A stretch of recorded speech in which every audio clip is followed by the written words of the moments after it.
Bonsoir à tous, je suis sœur Faustine de la communauté du Verbe de Vie, j'habite dans notre maison de Suisse, à Pensier. Alors, je suis contente d'être avec vous ce soir, même si je ne suis pas en présentiel, que j'ai fait cet enregistrement pour chacun, pour cette veillée.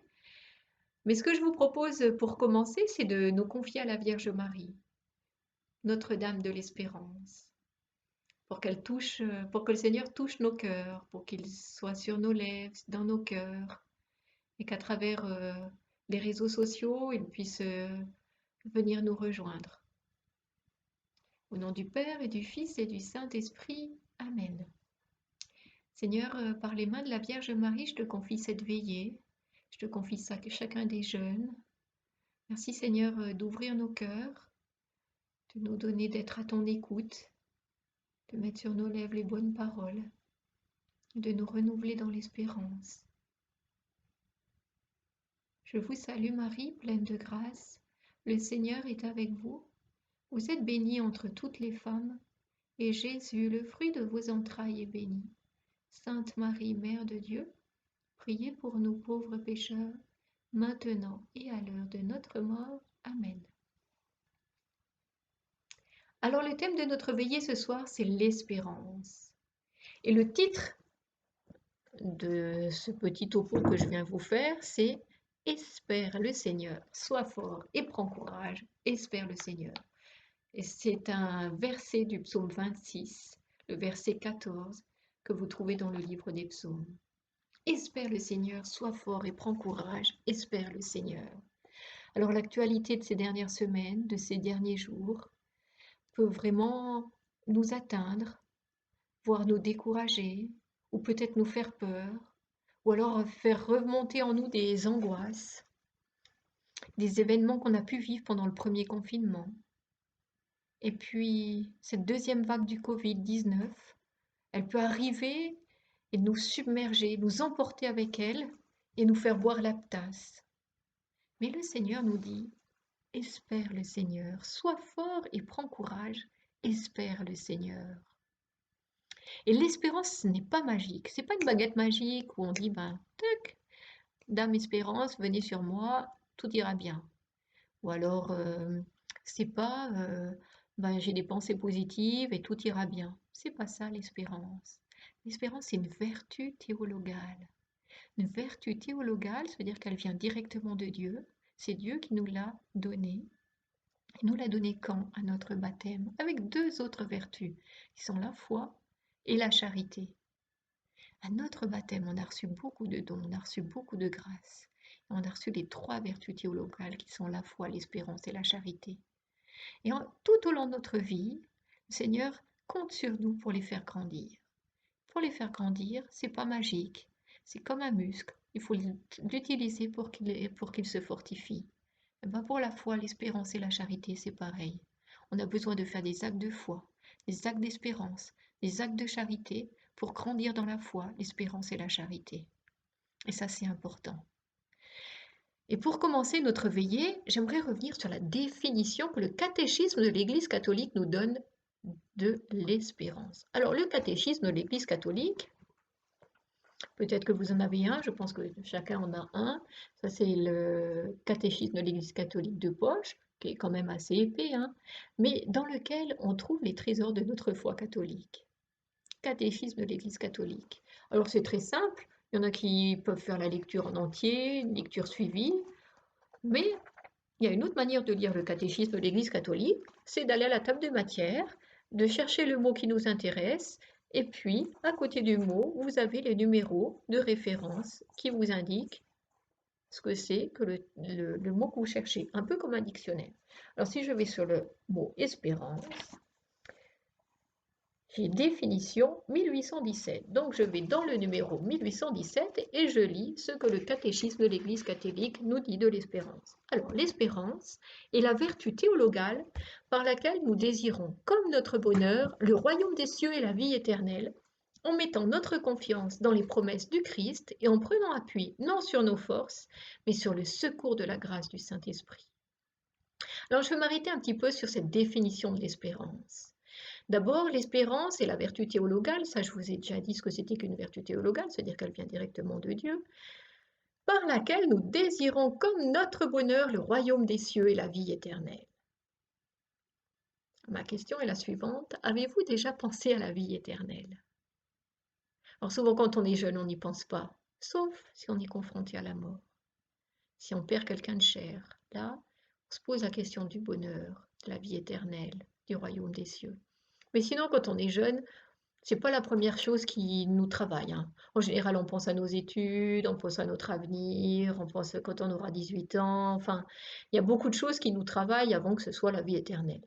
Mais le but de notre vie ici-bas sur la terre, c'est de préparer notre vie éternelle. C'est la sainteté. Le premier souvenir que j'ai de Dieu, j'avais 6 ans. C'était l'été 1900, alors en français 78, 1978 pour les Suisses, mais il y a que moi qui suis suisse alors. Mais 1978, j'avais 6 ans. C'est l'année où j'ai perdu mon cousin de 3 ans. Il est mort d'un accident de voiture. Et maman, quand elle m'a annoncé le décès de Bertrand, elle m'a parlé de la vie éternelle et du royaume des cieux. Elle m'a dit, bah, tu vois, ton cousin, il est décédé, mais il est rentré dans le ciel. Et aujourd'hui, il voit la Vierge Marie, il voit Dieu, il voit le Père, il voit Jésus, il voit les anges, il voit les saints. Et moi, mon cœur d'enfant, il a été touché par cette parole. Et pour moi, c'était la vérité. Et c'est rentré dans mon cœur et depuis, c'est jamais sorti. J'ai toujours eu cette espérance dans la vie éternelle. Même s'il y a des fois j'étais loin du Seigneur, pour moi, j'ai cette certitude qu'on est de passage sur cette terre et qu'un jour, on verra Dieu dans son éternité. Et je me réjouis de découvrir Dieu. Je me réjouis de voir le visage de Jésus, de voir la Vierge Marie et surtout de découvrir les saints, de découvrir Saint Antoine, de découvrir Pierre Giorgio Frassati, qui est le saint de mon année. Je suis heureuse enfin, je me réjouis de cette vie éternelle. Je me réjouis aussi de retrouver les personnes qui m'ont précédée. Je pense à mon grand-père, l'année de mes 18 ans, quand il est décédé, qui a été une grande souffrance. C'était même une rupture avec Dieu à un moment donné dans ma vie. Mais la Vierge Marie est venue me rechercher. Et je me réjouis aussi de découvrir le visage de mon neveu Martin, qui est décédé dans le sein de sa maman quelques semaines avant sa naissance, dont j'ai pas vu le visage. Je le verrai dans la vie éternelle. Ça, c'est ma grande espérance, la vie éternelle, puis de découvrir Dieu, de me laisser aimer par son amour et d'aimer en retour. Ça commence déjà dès ici-bas, et c'est la vie éternelle. Et si on continue la définition de l'espérance dans le catéchisme de l'Église catholique, il nous est dit qu'il nous faut mettre notre confiance dans les promesses du Christ. Alors notre confiance, si on regarde la définition du mot confiance dans le dictionnaire Larousse, il nous dit la confiance renvoie à l'idée qu'on peut se fier à quelqu'un. Et si on décortique le mot confiance en, en l'analysant de plus près, le mot confiance vient du latin confidere, avec fier, se fier à. Et donc confiance, c'est se faire confiance à quelqu'un, s'abandonner à sa bienveillance. Le Seigneur nous appelle à avoir confiance en lui et de mettre notre confiance dans ses promesses. Mais où est-ce qu'on trouve les promesses du Christ? Les promesses du Christ, on les trouve dans la parole de Dieu. Et notamment, puisqu'elles sont du Christ, dans le Nouveau Testament. Alors le Nouveau Testament, il est composé des 4 évangiles, celui de Matthieu, de Marc, de Luc, de Jean, des actes des apôtres, toutes les lettres de Paul, de Pierre, de Jean, de Jude, de l'Épître aux Hébreux, et puis de l'Apocalypse. Et puis dans mon Nouveau Testament, qui n'est pas très épais, hein, j'ai encore les psaumes. Et donc, les promesses de Jésus, elles sont dans les évangiles. Et en lisant les évangiles, on a des fruits extraordinaires. Entre autres, on découvre qui est Jésus de l'intérieur. On écoute sa parole, on la médite. Et elle nous fortifie parce que c'est la vérité. Jésus est le chemin, la vérité, la vie. Et il nous dit la vérité. Alors, on va commencer par le premier évangile, qui est celui de Saint Matthieu. Et dès les premières lignes, au chapitre 5, le Seigneur nous donne une promesse. Je ne peux pas m'arrêter sur toutes les promesses du Seigneur, sinon ce ne serait pas un enseignement, ce serait un livre que je devrais vous partager. Mais je vais m'arrêter sur quelques-unes, et notamment la première, au chapitre 5 de Saint Matthieu. Peut-être certains sauront me dire ce qu'il en est, mais c'est l'évangile des béatitudes. Alors les béatitudes, c'est une promesse de bonheur que le Seigneur veut pour nous. Et les béatitudes, c'est tout ce passage de l'Évangile où Jésus nous dit: Heureux les pauvres de cœur, car le royaume des cieux est à eux. Heureux ceux qui pleurent, car ils seront consolés. Heureux les doux, car ils recevront la terre en héritage. Heureux les miséricordieux, car ils recevront miséricorde, ils obtiendront miséricorde, etc. C'est une première promesse de bonheur. Déjà des clés pour le bonheur. On est appelé au bonheur et Jésus nous le dit. Une autre promesse de Jésus qui est très importante, toujours dans l'évangile de Matthieu, mais plutôt à la fin, Matthieu 28-20. Jésus nous dit: Et moi, je suis avec vous tous les jours jusqu'à la fin du monde. Et moi, je suis avec vous tous les jours jusqu'à la fin du monde. Est-ce que je crois à cette parole de Jésus? Est-ce que je crois à cette promesse de Jésus? Jésus est avec nous jusqu'à la fin du monde, aujourd'hui comme hier. C'est pas parce qu'on ne le voit pas qu'il n'est pas présent. Notre foi nous donne de croire qu'il est là, présent, tous les jours, qu'on soit à l'église ou pas à l'église. Quand Jésus nous dit: pour retrouver ton frère, prie le Père qui est là dans le secret. Tu fermes, va dans ta chambre, ferme la porte sur toi et prie ton Père qui est là dans le secret. On peut prier n'importe où. On n'a pas besoin d'aller dans une église, surtout qu'aujourd'hui on est confiné, on ne peut pas sortir, on ne peut même pas aller dans une église mettre une bougie. Ça dépend des pays, hein, mais je crois qu'en France c'est ça aujourd'hui. Donc l'importance de retrouver Jésus, parce que Jésus il est dans les profondeurs de notre cœur. Et Jésus nous dit: je suis avec vous jusqu'à la fin du monde. Au début du confinement passé, le premier confinement qu'on a vécu, j'étais très travaillée par cette pandémie qui prenait le monde entier. Ça m'a beaucoup interpellée, j'ai beaucoup prié le Seigneur. Je suis demandé au Seigneur. Voilà, j'ai confié le monde, j'ai confié mes frères et sœurs en humanité, certaines situations, notamment dans mon pays de Suisse, qui est quand même un pays riche, mais dans lequel la misère est cachée. Faut savoir que dans les grandes villes comme Genève, comme Zurich, comme Lausanne, il y a eu des distributions de nourriture, parce que les gens perdaient tout. Alors, il y a eu des beaux moments où il y a eu des retrouvailles en famille, il y a eu des temps de prière en commun, il y a eu des belles choses qui se sont passées, puis en même temps, il y a eu des grandes souffrances, des deuils, des personnes à qui on n'a pas pu dire au revoir. Et j'entendais tout ça, ça me portait dans la prière, dans mon intercession, et en même temps, ça me travaillait profondément. Sans Seigneur, c'est quoi la solution? Qu'est-ce que tu veux nous dire? J'ai dû faire beaucoup d'actes de foi, d'espérance aussi, pour retrouver cette foi, avoir confiance en Dieu, de mettre toute ma confiance en Dieu. Et puis, il y a une image qui m'a beaucoup aidée. Alors moi, dans mon livre de prière, dans ma prière du temps présent, j'ai pas mal d'images. Alors c'est des images qui datent un peu, des fois qui sont du siècle passé, en noir et blanc souvent, mais j'aime beaucoup ces images. Et il y en a une en particulier que j'ai beaucoup aimée, c'est celle-là. C'est celle où Jésus porte entre ses mains le monde. Il le soutient de sa main gauche, le monde est surélevé de la croix, et il la recouvre de sa main droite, et on voit son visage tout illuminé, où les rayons de luminosité sont sur lui, et tout vient de lui. J'aime beaucoup le visage de Jésus. Je trouve qu'il est doux, qu'il est apaisé, il est plein d'amour, et il tient le monde entre ses mains. Ça m'a beaucoup aidé de prier avec cette image. Des fois, il y a des images où il y a des... Voilà, le Seigneur nous encourage à avoir des temps de cœur à cœur avec lui. Mais moi, cette image, elle m'a beaucoup aidée. Elle m'a renouvelée dans l'espérance. J'ai mis le monde entre tes mains, Seigneur. Ma confiance, elle est en toi. Je peux te faire complètement confiance. Renouvelle mon espérance. Viens me visiter dans les profondeurs de mon être. Puis j'ai intercédé. Et j'ai cru que le Seigneur pouvait quelque chose. Même si je ne sais pas comment, j'ai pu mettre toute ma foi dans le Seigneur. Et aujourd'hui, c'est pareil. Je demande, Seigneur, viens au secours de mon peu de foi. Viens au secours de ma petite espérance. Renouvelle-moi dans l'espérance. Et le Seigneur me répondait à travers sa parole. Je méditais aussi sa parole. Je faisais Lectio Divina. Il y a une parole aussi du livre du prophète Isaïe, 41:10, quand le Seigneur dit: Ne crains pas. Je suis avec toi, ne sois pas troublé, je suis ton Dieu, je t'affermis, Oui, je t'aide, je te soutiens de ma main victorieuse. Alors combien cette image, elle m'a porté. Le monde est entre les mains de Dieu.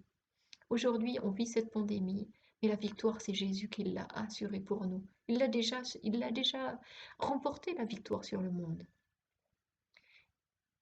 Et ça, c'est important. C'est important d'être renouvelé, de mettre toute notre confiance en Dieu, notre espérance en lui, parce qu'à lui, rien n'est impossible.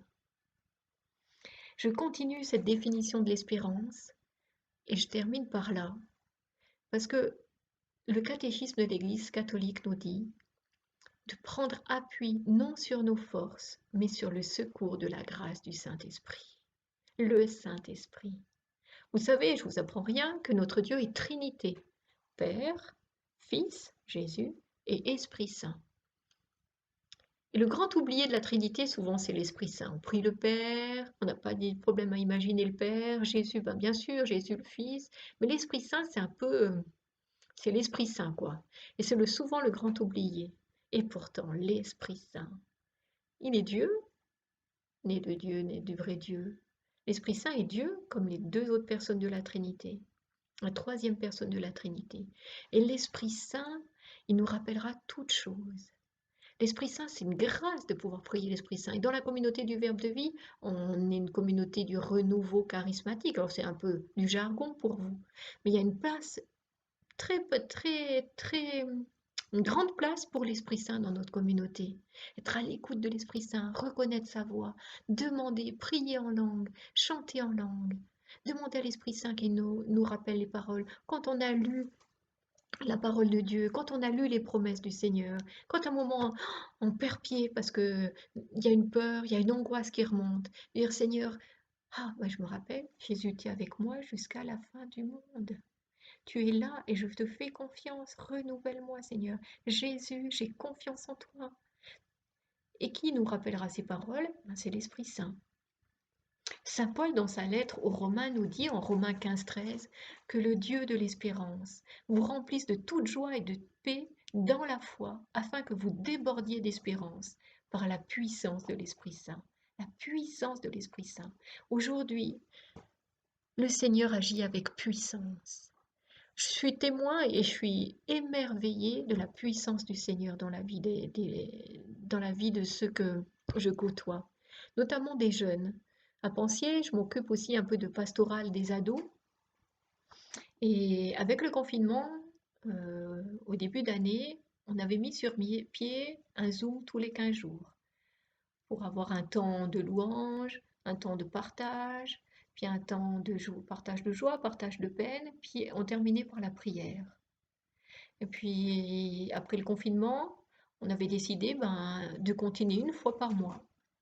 Et puis là, avec le nouveau confinement, on recommence tous les 15 jours. Le dernier Zoom qu'on a eu ensemble, il y a eu plusieurs témoignages suite à une confirmation, puisque en Alsace, le dernier jour des messes, c'était lundi soir, lundi 2 novembre. Et donc, ils ont avancé la confirmation au 1er novembre. Et parmi les jeunes qui étaient avec nous, il y avait 2 jeunes filles qui recevaient le sacrement de la confirmation ce dimanche 1er novembre. Et un des jeunes qui était aussi avec nous était dans la chorale qui chantait pour cette messe de confirmation. Tous les 3, ils ont vécu une véritable grâce, puissance de l'Esprit Saint. Et le mardi soir, à notre rencontre Zoom, tous les 3 partageaient les grâces et les fruits de ce temps de confirmation qu'ils ont vécu. Celle qui a reçu le sacrement, elle disait qu'il y a une joie en elle qui est rentrée en elle comme jamais elle avait vécu cette joie. Et pourtant, elle vit une grande peine parce que son papa travaille en Suisse et le canton dans lequel il travaille, il est confiné, donc il ne pourra pas rentrer avant la fin décembre, voire l'année prochaine. Donc elle l'a audiovisuel. Mais elle a reçu une grâce de diffusion de l'Esprit Saint dans son cœur. Celui qui chantait dans la chorale, il a reçu une joie comme jamais, une présence, une puissance de l'Esprit Saint dans les profondeurs de son cœur. Et ça a été très très beau. Et je crois qu'actuellement, à travers ces confinements, à travers ce Covid-19, le Seigneur agit avec puissance. Mais le bien ne fait pas de bruit. Le mal, alors ça, il en fait du bruit, puis on l'entend. Une mauvaise nouvelle, mais tout ce qui est beau et bon, on l'entend très peu. Donc c'est important pour nous chrétiens de pouvoir se rappeler que Dieu est tous les jours avec nous jusqu'à la fin du monde, qui nous a déposé dans les profondeurs de notre cœur à notre baptême la foi, l'espérance et la charité, que jamais il ne nous laisse seuls, qu'on peut lui parler comme à un ami, et que dans les moments plus difficiles, on peut descendre dans les profondeurs de son cœur, de demander à Jésus, Jésus, sauve-moi, Jésus, renouvelle-moi dans l'espérance, Jésus, j'ai peur. Et le Seigneur va entendre notre prière. Et je terminerai avec le témoignage d'un artiste américain qui témoignait qu'il avait vécu toute une période de sa vie euh, avec un désir de suicide, tellement c'était difficile. Et il disait, c'est important de dire sa peine à haute voix. Il est devenu chrétien, hein, mais je crois que c'est vrai. Il faut le dire à Jésus. Jésus, il est là, même si on ne le voit pas. Notre foi nous dit que Jésus est là jusqu'à la fin des temps. Et donc, toutes les situations qu'on vit, Jésus est là. Et Jésus nous donne la force par la puissance de son Esprit Saint. Il nous visite, il nous renouvelle dans la foi, l'espérance et la charité. Mais notre part, c'est de le lui demander. Alors, je termine ce petit topo en vous proposant une démarche toute simple. Je vous invite à fermer les yeux, si vous le désirez. Et puis, pendant une minute de silence, on va laisser remonter en vous un événement, une situation sur laquelle vous avez très peu d'espérance, ou qui vous fait peur, ou qui vous angoisse, ou une peine, la perte d'un être cher, la maladie de quelqu'un de proche, sur laquelle vous n'avez pas... Voilà, vous perdez pied intérieurement. Et puis, je vous inviterai à dire après moi l'acte d'espérance. Merci Seigneur pour ce temps. Tu veux venir visiter chacun dans ce qu'il vit, dans le secret de son cœur.